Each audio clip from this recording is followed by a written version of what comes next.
तो स्टूडेंट्स चलते हैं हम अपने नेक्स्ट क्वेश्चन की तरफ। एक्सरसाइज नंबर 2.1 का नेक्स्ट क्वेश्चन हम करेंगे क्वेश्चन नंबर 5।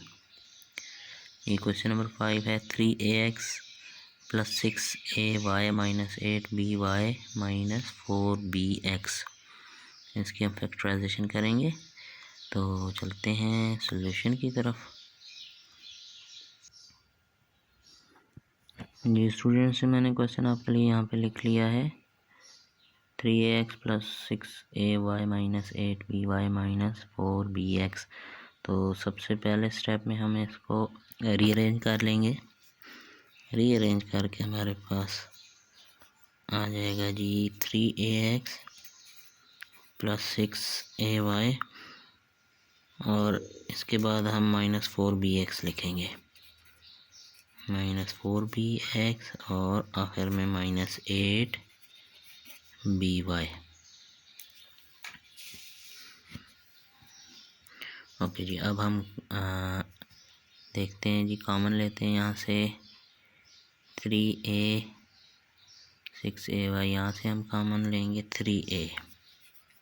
3a कॉमन ले लिया तो यहाँ तो 3a निकल गया, यहाँ पे बच गया x और यहाँ से 3a जब हमने निकाल लिया तो यहाँ बच जाएगा 2y + 2y।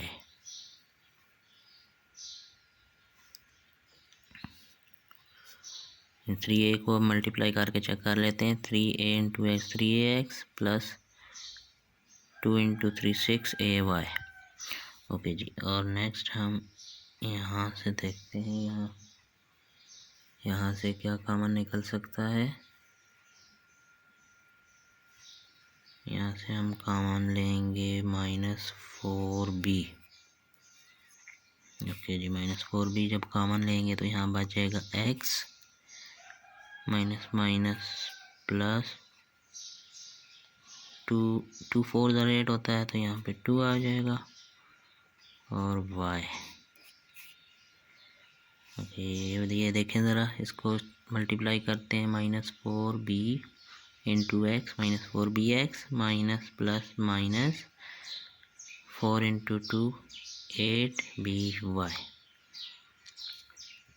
Okay, understand. अच्छा, यहाँ पे अब देखते हैं हमारे पास यहाँ पे हमारे पास 2 टर्म्स आ गई हैं और इसमें से कॉमन है x + 2y। x + 2y यहाँ भी है तो इसको हम कॉमन ले लेंगे। x + 2y और बाकी हमारे पास बच गया इधर से 3a - 4b। तो ये है स्टूडेंट्स हमारा क्वेश्चन नंबर 5 का आंसर। आई होप आपको काफ़ी इजी लगा हुआ क्वेश्चन और तमाम स्टेप्स भी समझ आ गए होंगे।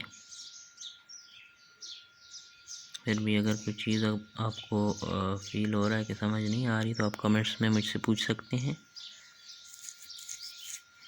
और अपने फ्रेंड्स के साथ भी इसको शेयर कर लिया करें इन तमाम क्वेश्चंस के सलूशन को, ताकि आपके फ्रेंड्स भी इजीली समझ सकें।